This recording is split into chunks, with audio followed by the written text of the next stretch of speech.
So I am food service nutrition and food service director, a registered dietitian at a small critical care hospital in Northeastern Vermont in the Northeast Kingdom. We have 42 beds, 600 employees, and about 13 FTEs. So in 2000, there was a strange twist of fate where I got a call asking if we would participate in a grant where if we hooked up with a local farm, they would pay 75% of the cost, and the second year was 50%, and the third year was 25%. So that was a no-brainer, and that was kind of the first, our introduction to kind of thinking about purchasing locally. The next year, we signed up with the Healthy Food and Healthcare Pledge, which is part of healthcare without harm. Out of the realization that the healthcare sector has a significant portion of the economy, healthcare needs to be one of the ones to step forward to address impacts of food and environment on health. So the Healthy Food and Healthcare Coalition, I don't know what it's called, but for lack of a better word, has almost 500 hospitals across the country who have really just agreed to attempt to do a few things. One is to build relationships with local farmers or growers to increase sustainably raised food that's produced locally. Hormone-free, pesticide-free, antibiotic-free. And out of this, really spearheaded by Fletcher Allen, Diane Emery, has created a smaller coalition of Vermont Healthy Food and Healthcare Hospital pledgers. And so we're trying to build a bigger base to advocate with our GPO, the group purchasing organization, which asks us to buy 80% of our food from them. That's a contract we have, and if we do that, then they give us money back. But they're not at all focused on our priorities here. So we think as a group, if we can come together and put pressure on them, then we're more likely to get somewhere. So as well as procuring the food, the pledge asks us to educate our staff, our patients, and the community about the importance of these efforts. And it has a component to minimize waste. So, and also, I think you can move forward. I don't.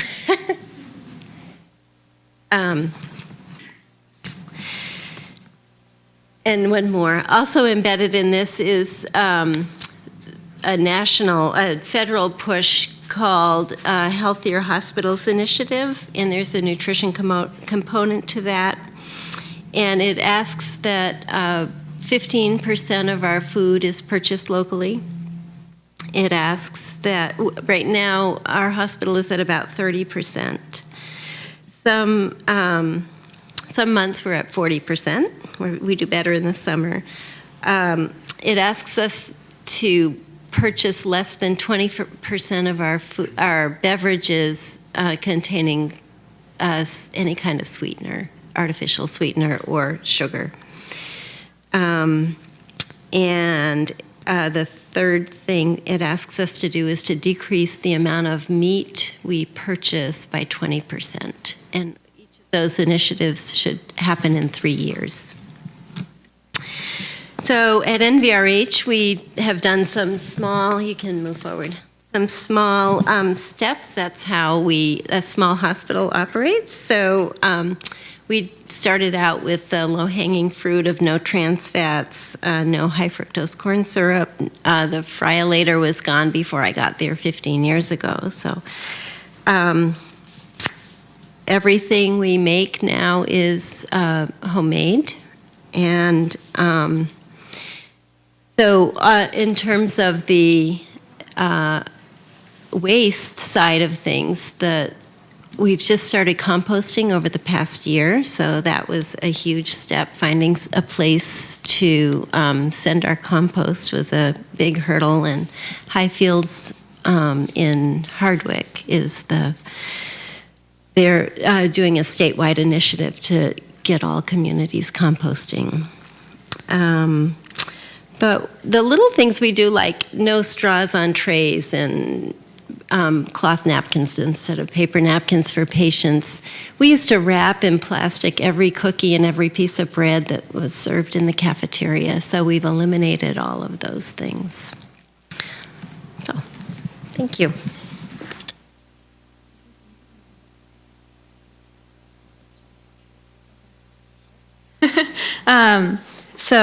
Yes, my name is Kierstin, and I am a Northeast Regional Field Organizer with Real Food Challenge, also part of their 2013-2014 fellowship program. And Real Food Challenge is a national movement, a youth movement that mobilizes student, youth, and university power to create a more sustainable, healthy, and fair food system. So we do this by working with students on college campuses to run a real food campaign and to have their school sign a real food campus commitment, which is 20% real food by 2020. We define real food as local, humane, fair trade, and ecologically sound, or a lot of times that encompasses organic. And so that 20% by 2020, the goal is to actually shift $1 billion nationally of the money universities spend on food towards real food, which is the 20%. Because universities nationally spend $5 billion just on food. So that's not including labor or space or anything else like that. So we have currently 21 colleges nationwide that have signed the commitment, 22 next week when Marlborough, which is in Vermont, Marlborough College signs the commitment. We also have a real food calculator, which colleges, students, which is run by students and audited by students, that then they're able to find out what their college currently is at, and then make those adjustments to increase that number of real food. And we have over 100 universities now using the Real Food Calculator nationwide, which is incredible. This just 2 or 3 years ago, that number was 0. And a lot of these pictures are from different leadership development events that happen. We have a national summit every year, and we also have regional strategy retreats. One was held in Burlington the first weekend in February with students from around Vermont. So I'm lucky enough to work in this state with all the colleges here, which is awesome. Thanks. Mostly, I just want you to clap when I'm done. I'm going to go here because otherwise I don't know what I'm talking about. Push button. Push one of these guys. Like that? Okay. Hi, I'm Peter Allison, and I'm the coordinator of Farm to Institution New England, which is a 6-state collaboration that's working to get more food grown. More food grown in New England, procured by the schools, hospitals, and colleges in our region as a strategy to support farms and also support the eaters. We are very much a partnership. We're a collaboration. We grew out of the National Farm to School Network and presence in this region, and now have 50 or 60 different organizations and agencies and funders, including the folks up here, as part of this. And really with a very lean staff, we primarily are focused on how do we collaborate with other entities who are doing this work to make sure that our collective effort is as effective as possible. So the big question we sometimes get asked is why focus on the farm to institution supply chain when you're thinking about local? There's farmers actually make more money selling local food at their farm stand, farmers market, CSAs, even the local retail. But there's a number of different reasons that we think it's really critical. One is that institutions buy a lot of food. Collectively, we think about $1 million a year in the 6 states. And colleges are actually by far the biggest portion of that. And in many cases, there's ways in which institutional procurement actually provides really good market sort of diversification for the farmers who have saturated that local market and are looking to grow more product, sell it on the wholesale market. Institutions are a great buyer because they're steady, they pay their bills, they buy regular amounts, which isn't the case of all consumers. The other thing is that institutions feed really important people like you guys, but also people in our healthcare system, in our kids, the leaders of tomorrow.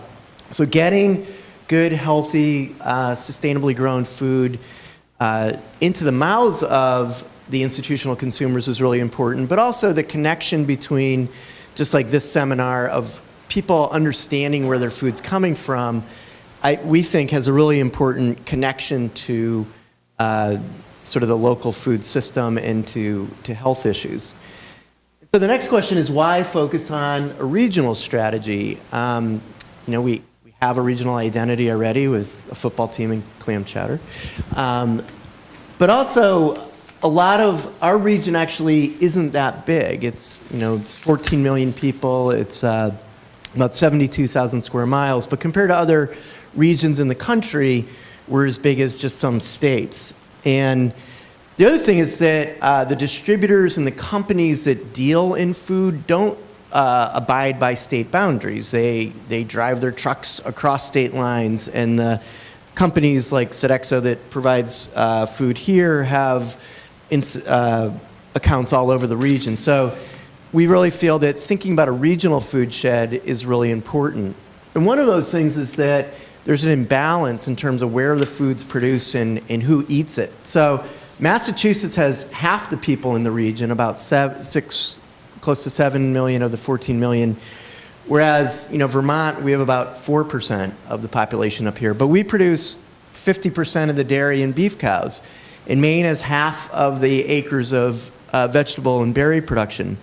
So thinking about the regional food shed makes a whole lot of sense in terms of connecting the supply with the demand, or the eaters and the producers, and it is part of our strategy. So we are a big network of collaboration, and our efforts fall under the categories of doing research, providing direct technical assistance, doing a lot of work bringing people together to convene and talk about things, sharing our learnings, and then advocating for change, both at the institutional level but also in policy. And right now we're focusing our efforts on a sort of a bunch of different categories, with processors, distribution issues, state procurement, so contracts that for prisons and hospitals and colleges that the state runs. Really thinking about these statewide food system plans, like the Farm to Plate in Vermont. All the other states in the region are developing those plans, and how do we make farm to institution part of that? We have a special focus on beef, and then we're right now really looking at supply chain issues, which is really things like the process you're going in right now with your food service management company. What can you put in a contract to help you get what you want in terms of your values? And then we have a particular focus on farm to college, and I'll just say a little bit about that. So this is kind of a diagram of the food system. You can't read the stuff with yellow behind it, but it's where the food is being produced, and then the middle folks, and then the end users. And it's a fairly complex system with different types of entities who are involved in moving the food. And we've found that helping people to sort of better understand that system makes us all effective advocates for changing it. Right now we're working with 8 specific colleges with some specific assistance around the region, We're developing some case studies, favorite recipes of colleges to help give them some promotion. And we're doing a lot of work to bring people together. This was an event we had a couple of weeks ago, which Kierstin's in this picture. And we're doing these farm to college projects all around the region to bring people together to sort of share what's going on their campus, students, faculty, food service. What are some of the common barriers and opportunities to address them? And lastly, we have a bunch of outreach efforts. I have a postcard here with our website, which you can grab at the end if you stay for the whole thing. All right. Give it up. Great. Thank you so much. Just gonna.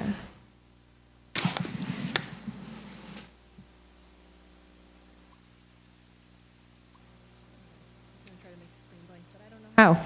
All right, so we prepared just a few short questions to help get the conversation going, and we're going to start with those, and then we're going to go to audience Q&A.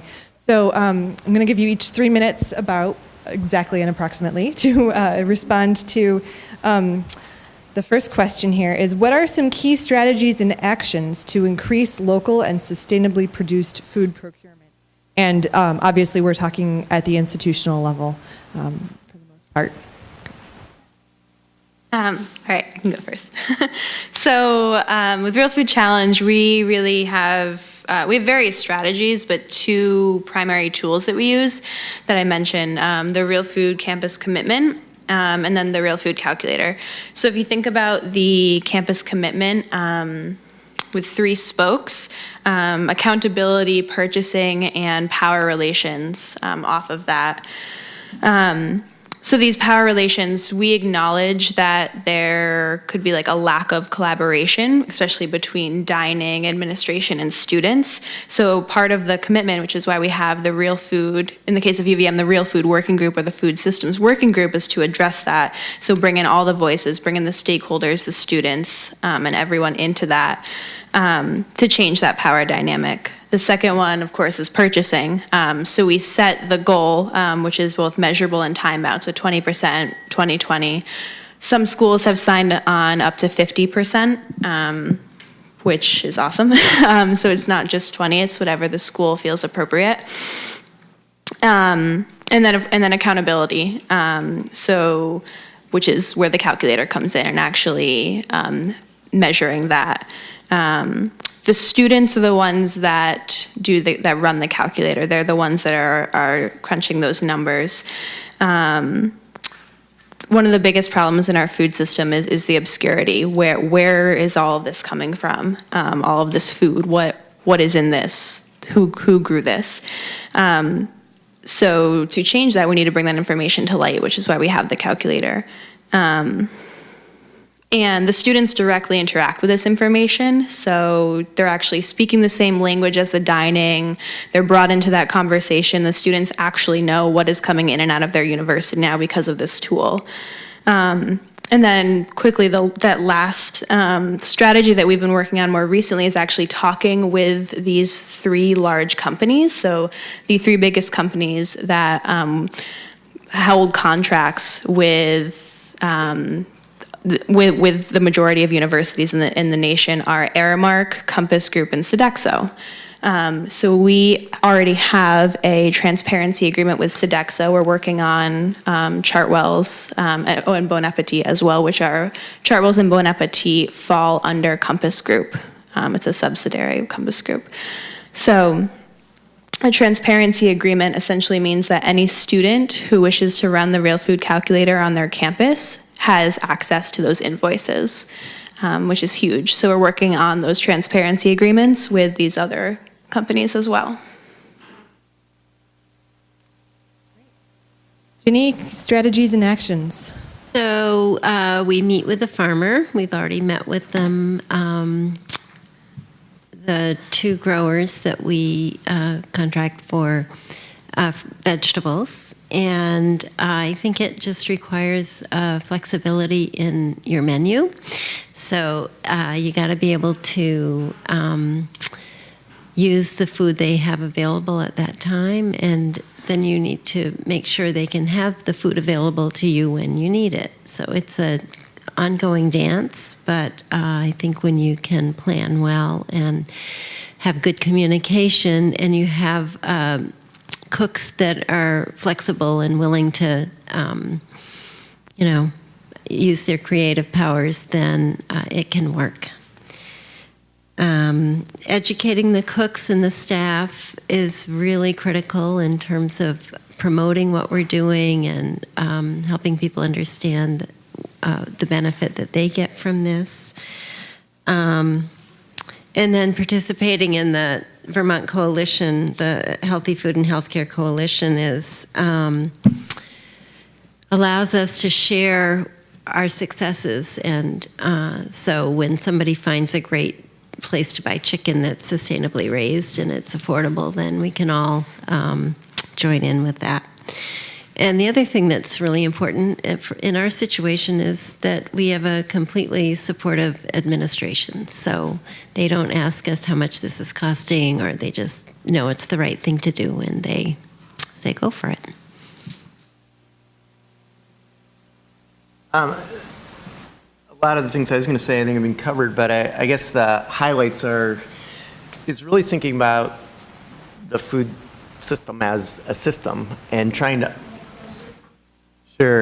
understand the system. And it's actually fairly complex, and there's a lot of issues, particularly in a big institution like this that has a corporation that's running the food system.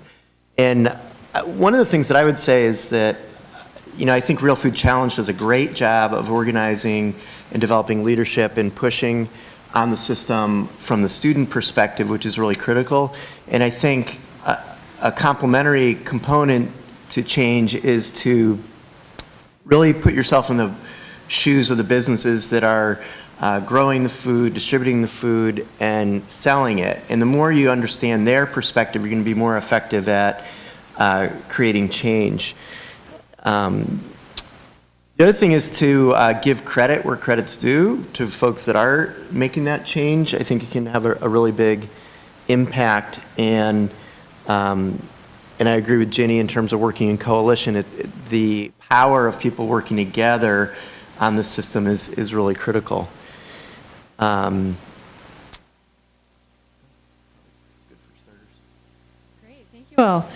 So the second question is, what are some common challenges that institutions face in attempting to increase the sustainability of their food procurement? So what types of barriers, roadblocks come up for institutions?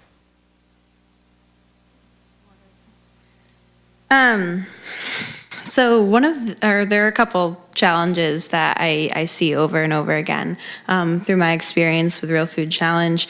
A lot of the time is especially universities that are just starting to have this conversation around real food. It's really hard to get that information. It's hard to have everyone involved in that in this conversation as well. So administration, the students, and the faculty and the dining. So especially when we start to run the calculator, how that information is given to the students can be a challenge. It's very difficult to find out what that code for example, the broccoli actually comes from, for example. So that's a big one. Another one is actually funding. 90% of all of our programs are funded by students, by student fundraising efforts. So all of this getting to the summit, the national summit, our trainings that we do at their campuses, any other funding involved in Real Food Challenge is all funded by the students. And we spend a lot of time doing that and a lot of time supporting them in that. And if administrations and these universities had used their resources, I guess, appropriately for the students to actually go to these leadership development workshops and trainings, that would be huge, so that they wouldn't spend so much time tabling, for example. when they could be having, I don't know, constructive meetings. And then that lack of stakeholder collaboration. So a lot of what we do as organizers is identifying challenges and then targeting them. And I find students convincing their schools that this is a good idea. It's like, we should do this. Here are all the reasons why. Let's have another meeting to say that, like, so that we can get this done. When if there was, your administration, you have the green light. So that's one of a huge challenge that I see, especially for the students that are running the campaigns on their campus. The university is able to collaborate so that this could be moved forward in the best possible way instead of coming up with all these roadblocks. So I think cost is a huge barrier because for some reason local and organically grown food costs more than the way they do it in Chile or California. And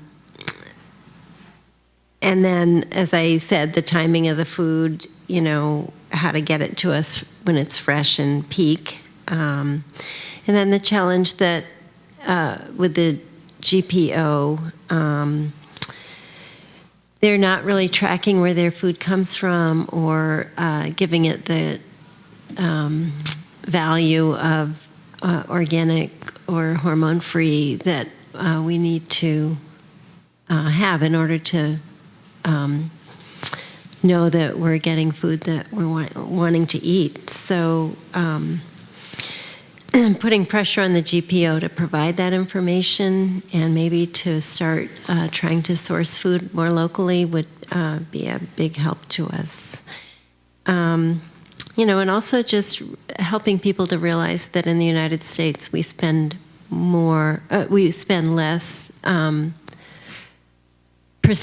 lower percentage of our income on food than almost any other country in the world. And so, if we have to give up a little more to eat food to decrease our healthcare costs, we can decide whether we want to put our money into food or into healthcare. Let's see. The other thing that happens with distributors and small growers is that there's a real cash delay, a cash flow problem where the farmer doesn't get paid until the distributor gets paid. And so sometimes it's a very long process, and I think that's a challenge for growers to get paid in a timely way.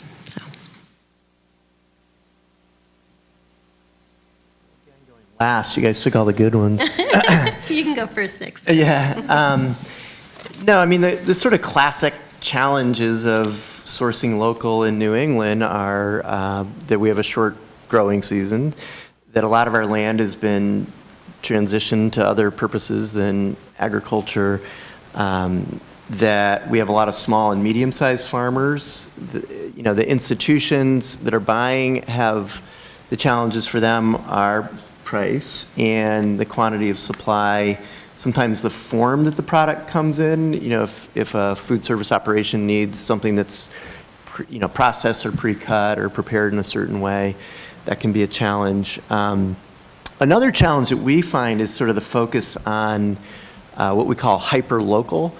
And I think it's particularly true with your demographic, with college students who really want to have food that's from a farm that's nearby that they have been to or seen. And one of the things that we're realizing because of the nature of the food shed in New England is really thinking about, to what extent is the region local, or what's the value of something that maybe is from Maine or Rhode Island or New York or Montreal? Is that really part of our local food system? And so that's a bit of a shift of perspective, because I also, I live on a farm and I buy a lot of local product and I love that local connection, but also realize that our regional food system is interconnected. And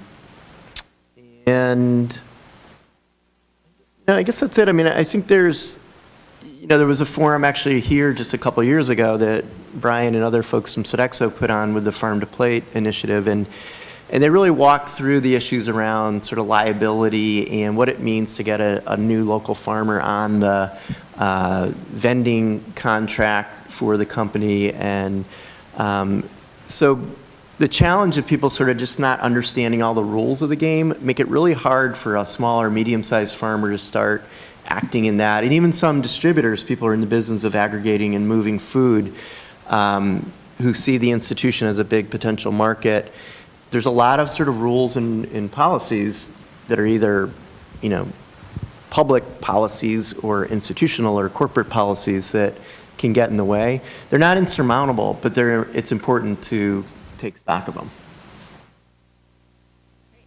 Final question before we go to Q&A. We're going to start with you. What trends or changes are you currently seeing or experiencing in institutional food sourcing? So as you're looking across multiple institutions, is anything sort of rising as a trend, and what's happening as people start to make these changes? Yeah. I mean, I would say I think the demand, it's not a flash in the pan. The local food movement is not something that's coming and going. It seems like it's continuing to build, and it's becoming more sophisticated. I think that there's a lot of innovation and partnerships that are happening around this. There's a great example I just read about this week at UNH, where actually a student there has worked up with a seafood company in Boston to get a tremendous amount of local seafood being served by the food service operation there. There's all sorts of partnerships that are coming together to make things happening. I think there's some really inspiring stuff with some stuff that might be considered on the margins, but I think it's really significant. The forum we had a couple weeks ago, there was all these schools in Vermont that are growing food on campus farms. And some of it's very small, but some of it's actually getting bigger and more significant. It's an important educational activity, but it's also becoming part of the supply chain. And there's institutions, hospitals and college and workplaces that are being places where there's farmers markets and CSAs happening in the parking lots. And that's exposing people and sort of helping to feed that local demand in a certain way, but I think actually helping to build the awareness and support for the institutional procurement as well. So I think those are all are kind of exciting things that are happening, and together mean that this is not just a short-term thing. I have nothing to say. Yeah. I think it's just going to grow. We're going to keep demanding more and more information about how our food is raised and procured. Let's see. I think that if we could hook on to increasing the variety of food, we don't grow grains, we don't grow seeds that produce oil. There are lots of foods that I don't know if this growing season can allow, but some people are growing grains here. So I would like to see that become a possibility for farmers in the future.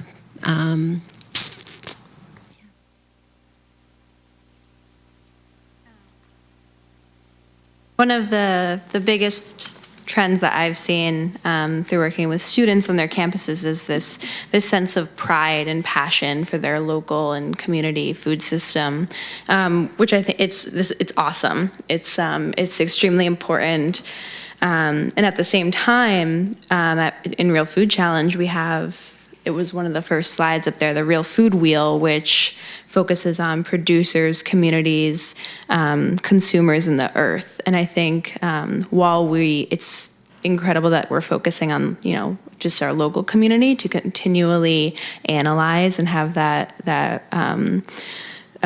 very, very high and complex analysis of the food system is important to keep. And that's something that I'm seeing slowly starting to emerge more and more. And then, again, even talking about those transparency agreements, transparency is another trend that we're seeing more and more of. The companies that we're working with, Sodexo and Chartwells, are agreeing to be more transparent with us. They're understanding that this is a generational shift that's happening, that these students are demanding this, and in turn, the administration is demanding this. And at the same time, there's this power dynamic that's happening, that students are now involved in that conversation. And that's something that I think is taking a little bit of time to happen. UVM is an awesome example because they have awesome real food working group meetings every so often. And those students are a part of that conversation, and more colleges are getting on that bandwagon.